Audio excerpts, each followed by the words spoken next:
moment for us all. I feel it deep within me. You, the people, have spoken, and it is resounding. When my call for unity started to resonate with you, it did so because it echoed your yearnings, mirrored your sentiments, and expressed your hopes for family, for country, and for a better future. That is why it reverberated and amplified as it did, to deliver the biggest electoral mandate in the history of Philippine democracy.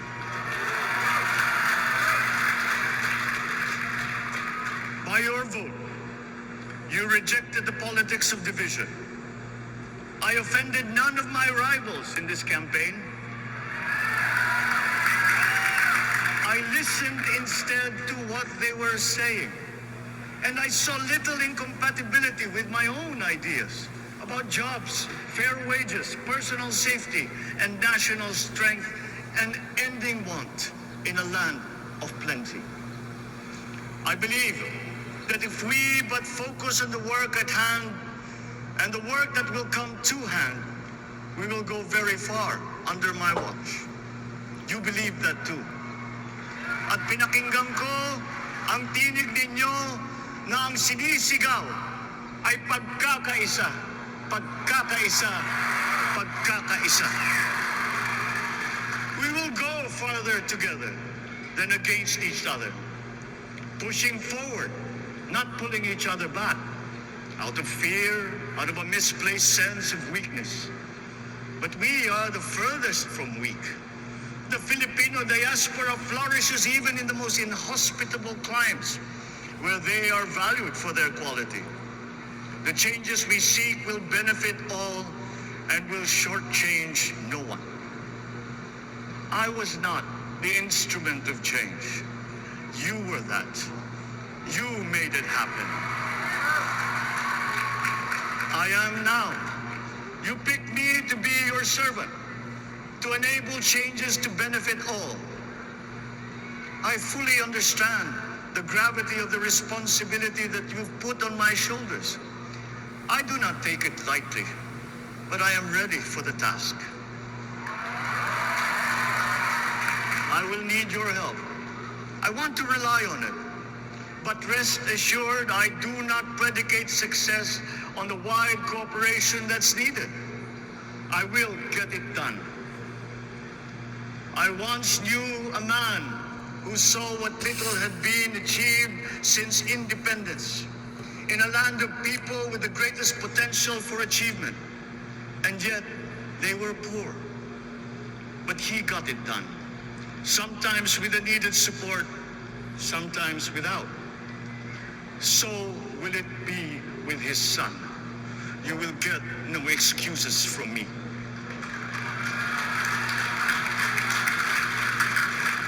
I am here not to talk about the past. I am here to tell you about our future. A future of sufficiency, even plenty, of readily available ways and means to get done what needs doing. By you, by me. We do not look back, but ahead. Up the road that we must take to a place better than the one we lost in the pandemic. Gains made and lost, opportunities missed, well-laid plans superseded by the pandemic. Indeed, ours was the fastest growing economy in ASEAN by ways now outdated.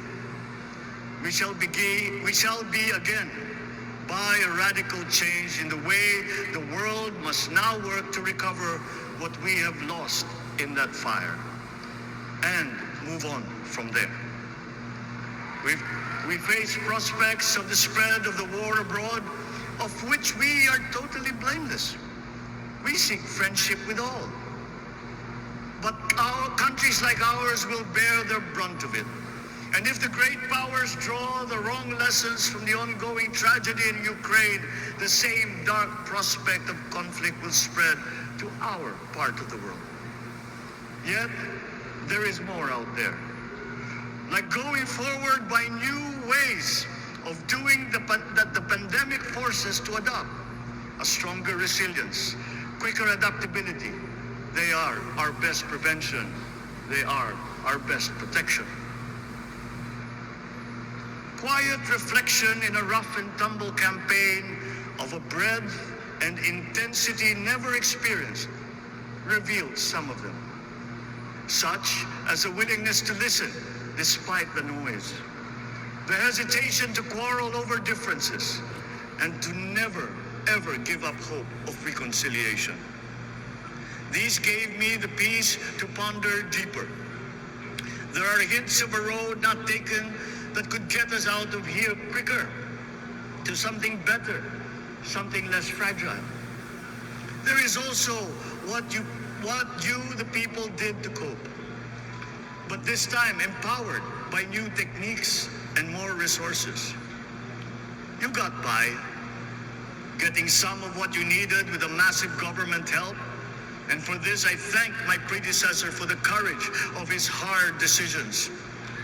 But there is a way to put more means and choices in your hands. I trust the Filipino. Imagine how much more you'd achieve if government backstops instead of dictating your decisions. Always there to pick you up when you fall, giving what you need to get past a problem. Imagine if it invested in your self-empowerment to bring it closer to taking on whatever challenges come. Imagine a country that, in almost every sense, is you. Now imagine what you and government can achieve together. We did it in the pandemic. We will do it again. But again, I will not predicate my promise to you on your cooperation. You have your own lives to live, your work to do, and there too I will help. Government will get as much done alone without requiring more from you. That is what government and public officials are for. No excuses, just deliver. It was like that once upon a time.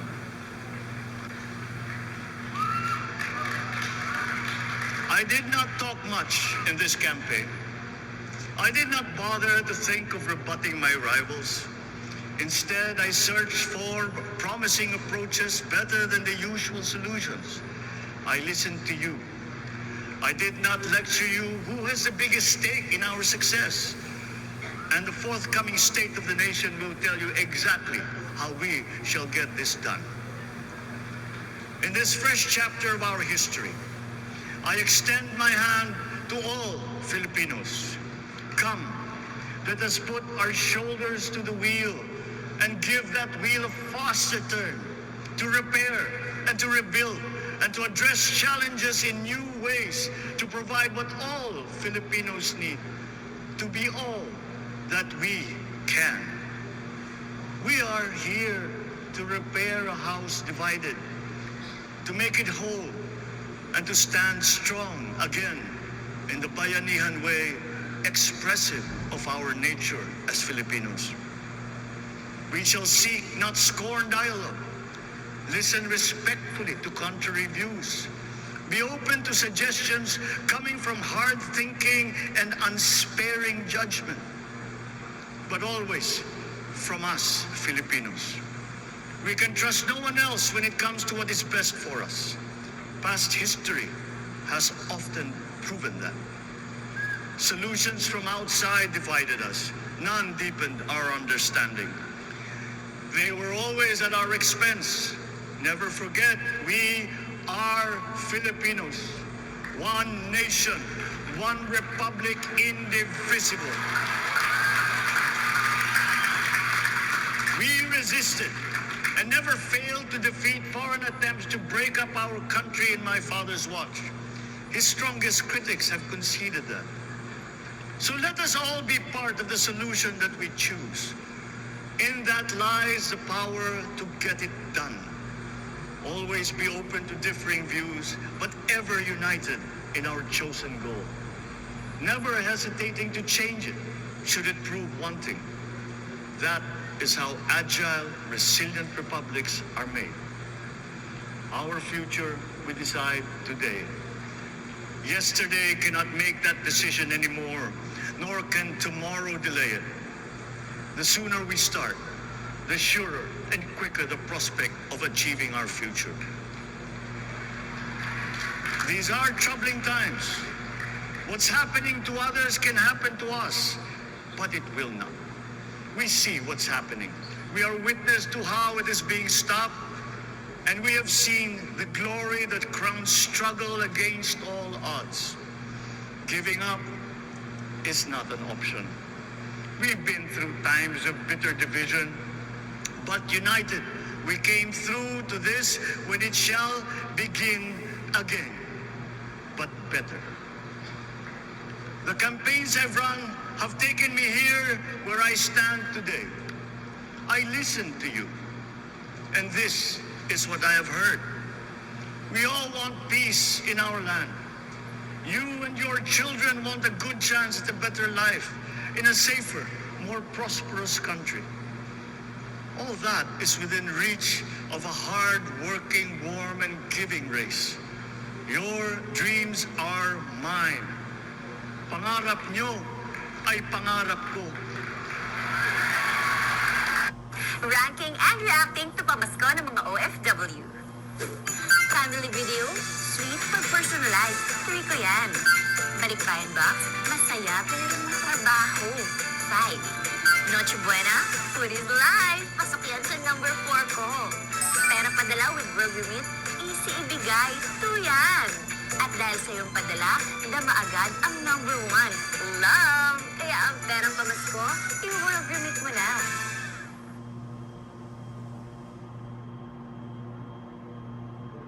How can we make them come true? How can we do it together? But I will take it as far as anyone with the same faith and commitment can, as if it depended entirely on himself.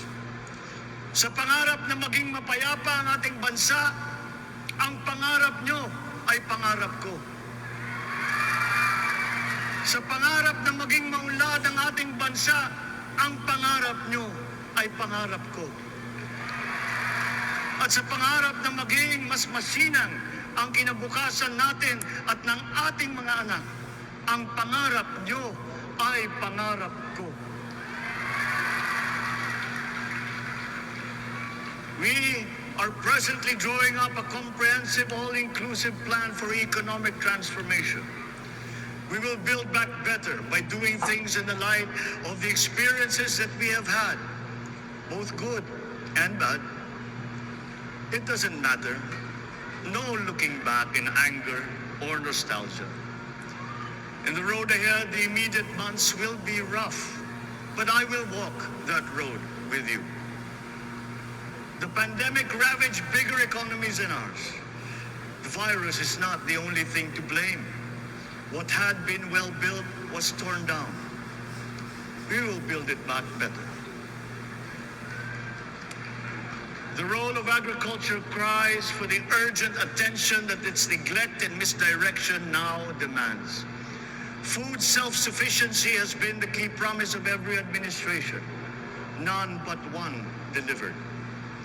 There were inherent defects in the old ways and in recent ways too. The trade policy of competitive advantage made the case that when it comes to food sufficiency, a country should not produce but import what other countries make more of and sell cheapest. Then came Ukraine. The most vulnerable when it comes to food are the countries furthest away from the conflict, those bearing no blame for provoking it. Yet they face the biggest risk of starvation. If financial aid is poured into them, though it never is, there is nothing to buy. Food is not just a trade commodity. Without it, people weaken and die. Societies come apart. It is more than a livelihood. It is an existential imperative and a moral one. An agriculture damaged and diminished by unfair competition will have a harder time or will have no prospects at all of recovering. Food sufficiency must get the preferential treatment the richest free trade countries always gave their agricultural sectors. Their policy boils down to don't do as we do. Do what we tell you to. I am giving that policy the most serious thought if it doesn't change or make more allowances for emergencies with long-term effects. There is a parallel problem in our energy supply. Sufficient fossil fuel-free technology for whole economies has yet to be invented. And it is not seriously tried by rich countries.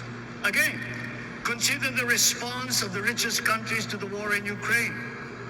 But surely, a free world awash with oil can assure supplies. Or we will find a way. We are not far from oil and gas reserves that have already been developed. What we teach in our schools, the materials used must be rethought. I am not talking about history. I am talking about the basics, the sciences, sharpening theoretical aptitude and imparting vocational skills, such as in the German example, alongside the national language with equal emphasis and facility in a global language, which we had and lost. Let us give OFWs all the advantages we can for them to survive and to thrive. Our teachers from elementary up are heroes fighting ignorance with poor paper weapons. We are condemning the future of our race to menial occupations abroad. Then they are exploited by traffickers. Once we had an education system that prepared coming generations for more and better jobs. There is hope for a comeback. Vice President and soon-to-be Secretary of Education, Sara Duterte Carpio, will fit that mission to a T. We won't be caught unprepared, under-equipped, and understaffed to fight the next pandemic. To start with, we never got over the pandemic of poor, if any, free public health. The last major upgrade of a public health system, exemplified by the resources poured into PGH, predates the current shambles by 3 generations. Our nurses are the best in the world. They acquitted themselves with the highest distinction abroad, having suffered even the highest casualties. With the same exemplary dedication at home, they just got by. They are out there because we cannot pay them for the same risk and workload that we have back here. There will be changes starting tomorrow. I am confident because I have an OPLE in my cabinet. There were shortcomings in the COVID response. We will fix them out in the open. No more secrets in public health. Remember, I speak from experience. I was among the first to get COVID. It was not a walk in the park. My father built more and better roads, produced more rice than all administrations before his. President Rodrigo Roa Duterte built more and better than all the administrations succeeding my father's. Much has been built, and so well, that the economic dogma of dispersing industry to develop the least likely places has been upturned. Development was brought to them. Investors are now setting up industries along the promising routes built. And yet, the potential of this country is not exhausted. Following these giant steps, we will continue to build. I will complete on schedule the projects that have been started. I'm not interested in taking credit. I want to build on success that's already happening. We will be presenting the public with a comprehensive infrastructure plan. 6 years could be just about enough time. No part of our country will be neglected. Progress will be made wherever there are Filipinos, so no investment is wasted. The recovery of Philippine tourism with its emphasis on accessing nature's beauty, I am sure will exceed expectations. And bigger is not always better, but there's something to be said for economies of scale. And yet the country invites investments in fast-rising industries with quick returns and inflicts irreparable damage for future generations. We have yet to see large-scale practical solutions to pollution, though some are beginning to emerge. But there are tried and proven. Creating video is easy, but in one language, it won't go far. Free Studio adds real-time subtitles, voice match dubbing, and AI-powered insights, so your content connects everywhere. Make your audio and video global with Free Studio.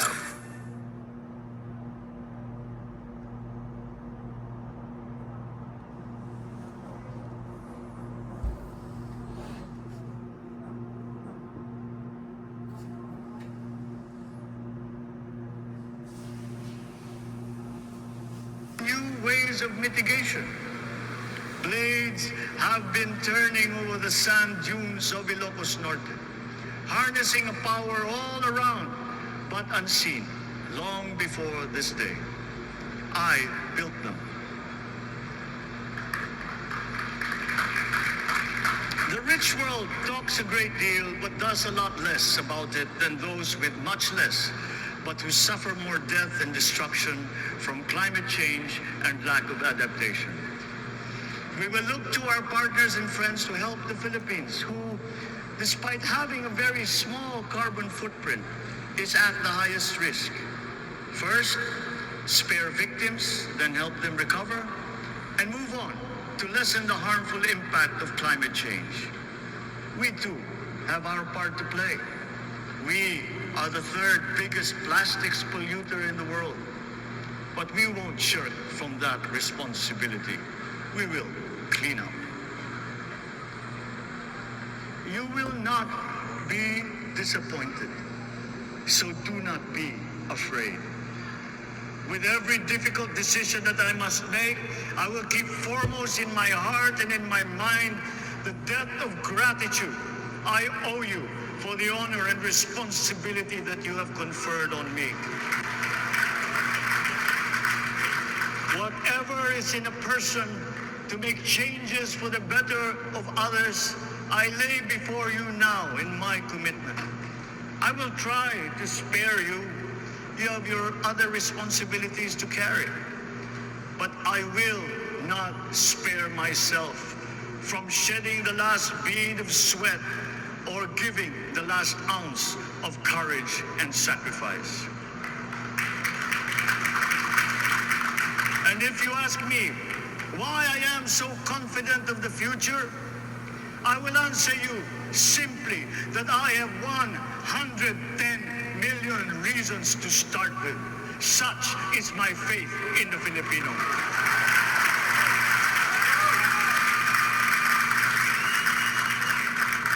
Believe, have hope.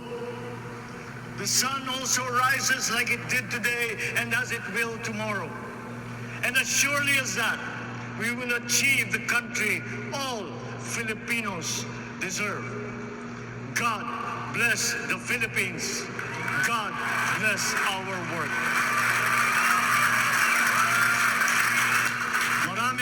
Maraming salamat po sa inyong lahat. Mabuhay ang Pilipinas. Magandang tanghali po.